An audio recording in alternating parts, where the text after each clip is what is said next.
Good morning children. ಪಾಠ 7 ಅರಿವೇ ಗುರು. So ಪಾಠವನ್ನು ನಾವು ಮುಕ್ತಾಯಗೊಳಿಸಿದ್ದೇವೆ. ಈಗ ಅದರ ಅಭ್ಯಾಸಗಳನ್ನು ನಾವು ಈಗ ಮಾಡೋಣ. ನಿಮ್ಮ ಬುಕ್ಕಲ್ಲಿ ನಿಮ್ಮ ಟೆಕ್ಸ್ಟ್ ಬುಕ್ ಪೇಜ್ ನಂಬರ್ 45 ಮತ್ತು 47. ಸೊ 45 ಮತ್ತು 46ರಲ್ಲಿ ಅಭ್ಯಾಸ ಕೊಟ್ಟಿದ್ದಾರೆ. ಈ ಅಭ್ಯಾಸವನ್ನು ನೀವು ಹೊಸ ಪೇಜಲ್ಲಿ, ನಿಮ್ಮ ಕ್ಲಾಸ್ ವರ್ಕಲ್ಲಿ ಹೊಸ ಪೇಜಲ್ಲಿ ಬರಿಬೇಕು.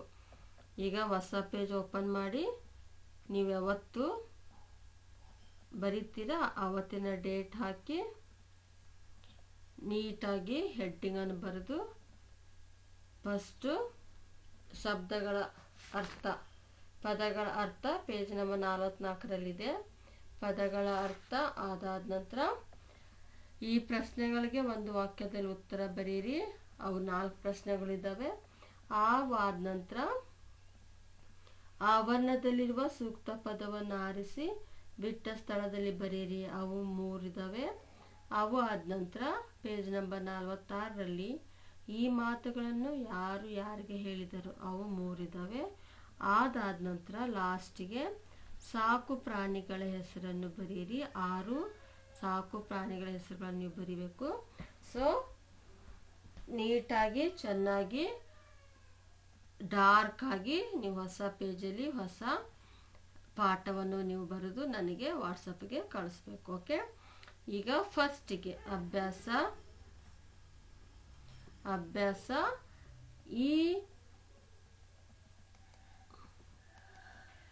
ಈ ಪ್ರಶ್ನೆಗಳಿಗೆ ಒಂದು ವಾಕ್ಯದಲ್ಲಿ ಉತ್ತರ ಬರೆಯಿರಿ. ಈ ಪ್ರಶ್ನೆಗಳಿಗೆ ಒಂದು ವಾಕ್ಯದಲ್ಲಿ ಉತ್ತರ ಬರೆಯಿರಿ. ಮೊದಲನೆಯ ಪ್ರಶ್ನೆ, ಕಾಡಿನಲ್ಲಿ ಆಹಾರ ಹುಡುಕುತ್ತಾ ಯಾರು ಬಂದರು? ಕಾಡಿನಲ್ಲಿ ಆಹಾರ ಹುಡುಕುತ್ತಾ ಯಾರು ಬಂದರು? ಅದಕ್ಕೆ ಉತ್ತರ, ನರಿ ಮತ್ತು ಅದರ ಮರಿ ಆಹಾರ ಹುಡುಕುತ್ತಾ ಬಂದರು. ನರಿ ಮತ್ತು ಅದರ ಮರಿ ಆಹಾರ ಹುಡುಕುತ್ತಾ ಬಂದರು. ಈ ಉತ್ತರ ಆದ ನಂತರ ಒಂದು ಲೈನ್ ಬಿಟ್ಟು ಎರಡನೇ ಪ್ರಶ್ನೆಯನ್ನು ನೀವು ಬರ್ಕೊಳ್ಬೇಕು. ಎರಡನೇ ಪ್ರಶ್ನೆ, ನರಿಗೆ ತೋಟದ ಕಡೆಯಿಂದ ಯಾವ ಸದ್ದು ಕೇಳಿತು? ನರಿಗೆ ತೋಟದ ಕಡೆಯಿಂದ ಯಾವ ಸದ್ದು ಕೇಳಿತು? ನಿಮ್ಮ ಉತ್ತರ, ನರಿಗೆ ತೋಟದ ಕಡೆಯಿಂದ ಕೂ ಕೂ ಕೂ ಶಬ್ದ ಕೇಳಿತು. ನರಿಗೆ ತೋಟದ ಕಡೆಯಿಂದ ಕೂ ಕೂ ಕೂ ಶಬ್ದ ಕೇಳಿತು. ಸೊ ಇದಾದ ನಂತರ ಮತ್ತೆ ಒಂದು ಲೈನ್ ಬಿಡಬೇಕು. ಮೂರನೆಯ ಪ್ರಶ್ನೆ, ನರಿಯ ಮರಿ ಎಲ್ಲಿ ಸಿಕ್ಕಿಕೊಂಡಿತು? ನರಿಯ ಮರಿ ಎಲ್ಲಿ ಸಿಕ್ಕಿಕೊಂಡಿತು? ಉತ್ತರ, ನರಿಯ ಮರಿಯು ಬೇಲೆಯ ಅಂಚಿನಲ್ಲಿದ್ದ ಬಲೆಯಲ್ಲಿ ಸಿಕ್ಕಿಕೊಂಡಿತು. ನರಿಯ ಮರಿಯು ಬೇಲೆಯ ಅಂಚಿನಲ್ಲಿದ್ದ ಬಲೆಯಲ್ಲಿ ಸಿಕ್ಕಿಕೊಂಡಿತು. ಇದಾದ ನಂತರ ಒಂದು ಲೈನ್ ಬಿಟ್ಟು 4ನೇ ಪ್ರಶ್ನೆ ಬರೀರಿ. 4ನೇ ಪ್ರಶ್ನೆ, ನರಿಯು ಬಲೆಯಿಂದ ತಪ್ಪಿಸಿಕೊಳ್ಳಲು ಸಹಾಯ ಮಾಡಿದವರು ಯಾರು? ನರಿಯು ಬಲೆಯಿಂದ ತಪ್ಪಿಸಿಕೊಳ್ಳಲು ಸಹಾಯ ಮಾಡಿದವರು ಯಾರು? ಉತ್ತರ, ನರಿಯು ಬಲೆಯಿಂದ ತಪ್ಪಿಸಿಕೊಳ್ಳಲು ಇಲಿಗಳು ಸಹಾಯ ಮಾಡಿದವು. ನರಿಯು ಬಲೆಯಿಂದ ತಪ್ಪಿಸಿಕೊಳ್ಳಲು ಇಲಿಗಳು ಸಹಾಯ ಮಾಡಿದವು.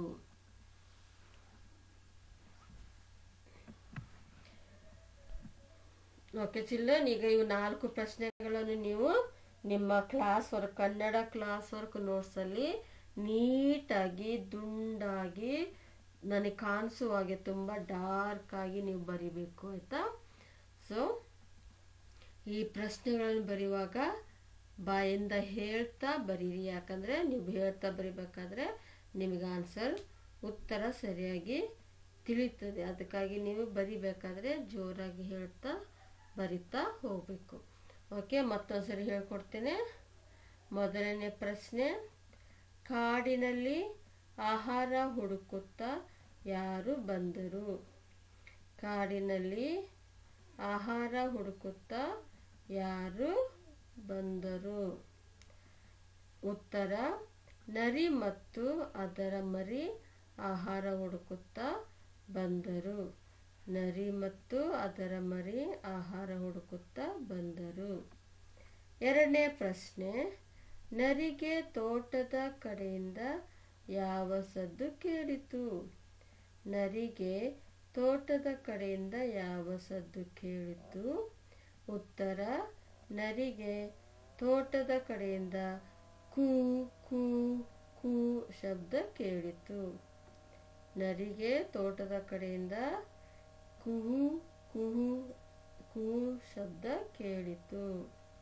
ಮೂರನೆಯ ಪ್ರಶ್ನೆ, ನರಿಯ ಮರಿ ಎಲ್ಲಿ ಸಿಕ್ಕಿಕೊಂಡಿತು? ನರಿಯ ಮರಿ ಎಲ್ಲಿ ಸಿಕ್ಕಿಕೊಂಡಿತು? ಉತ್ತರ, ನರಿಯ ಮರಿಯು ಬೇಲಿಯ ಅಂಚಿನಲ್ಲಿದ್ದ ಬಲೆಯಲ್ಲಿ ಸಿಕ್ಕಿಕೊಂಡಿತು.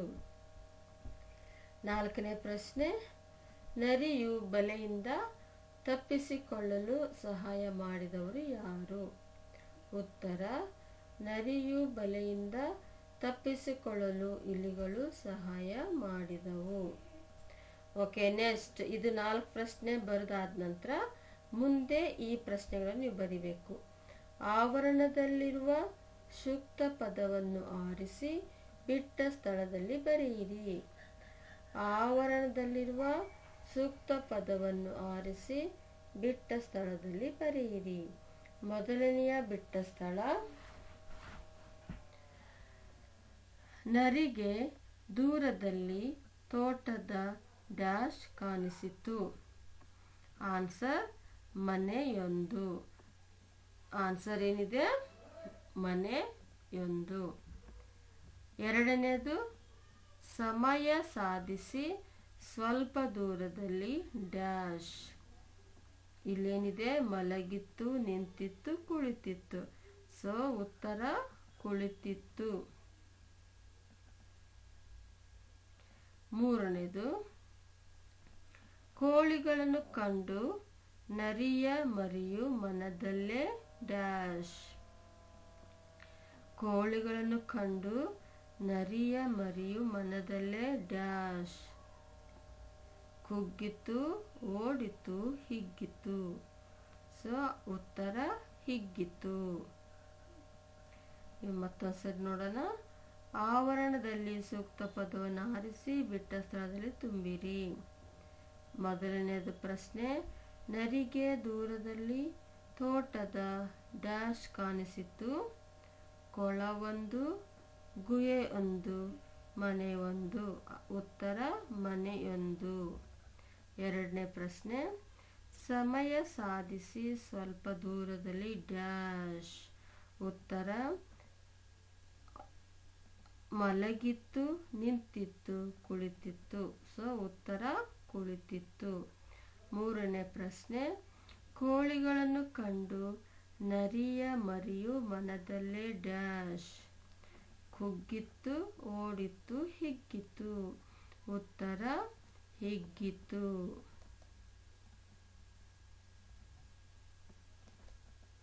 ನೆಕ್ಸ್ಟ್, ಈ ಮಾತುಗಳನ್ನು ಯಾರು ಯಾರಿಗೆ ಹೇಳಿದರು? Page number 46. ಈ ಮಾತುಗಳನ್ನು ಯಾರು ಯಾರಿಗೆ ಹೇಳಿದರು?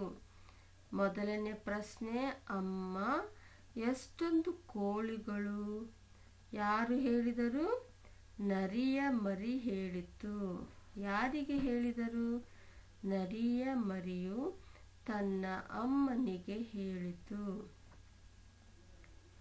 ಎರಡನೇ ಪ್ರಶ್ನೆ, ನಿಮ್ಮ ಹಲ್ಲುಗಳು ಬಲಹೀನವಾಗಿವೆ ಅಲ್ಲವೇ? ಯಾರು ಹೇಳಿದರು? ನರಿ ಹೇಳಿತು. ಯಾರಿಗೆ ಹೇಳಿದರು? ಇಲಿಗಳಿಗೆ ಹೇಳಿತು.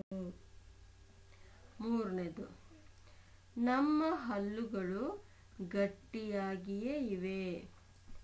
ಯಾರು ಹೇಳಿದರು? ನರಿ ಹೇಳಿತು. ಯಾರಿಗೆ ಹೇಳಿದರು? ಇಲಿಗಳಿಗೆ ಹೇಳಿತು.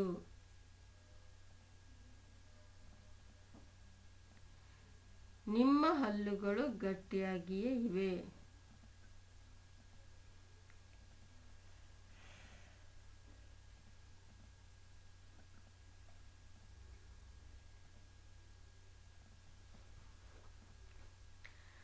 ಓಕೆ ಚಿಲ್ಲ, ಇಲ್ಲಿ ಸ್ವಲ್ಪ ಚೇಂಜ್ ಆಗಬೇಕು ಆನ್ಸರ್.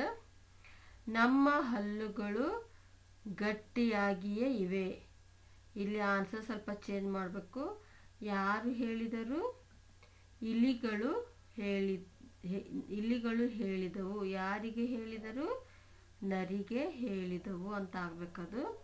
ಸೊ ಇಲ್ಲಿ ಸ್ವಲ್ಪ ಚೇಂಜ್ ಮಾಡಿ ಬರ್ಕೊಳ್ಳಿ ಮಕ್ಕಳೇ. ನಿಮ್ಮ ಹಲ್ಲುಗಳು ಗಟ್ಟಿಯಾಗಿಯೇ ಇವೆ. ನಮ್ಮ ಹಲ್ಲುಗಳು ಗಟ್ಟಿಯಾಗಿಯೇ ಇವೆ. ಯಾರು ಹೇಳಿದರು? ಇಲಿಗಳು ಹೇಳಿದವು.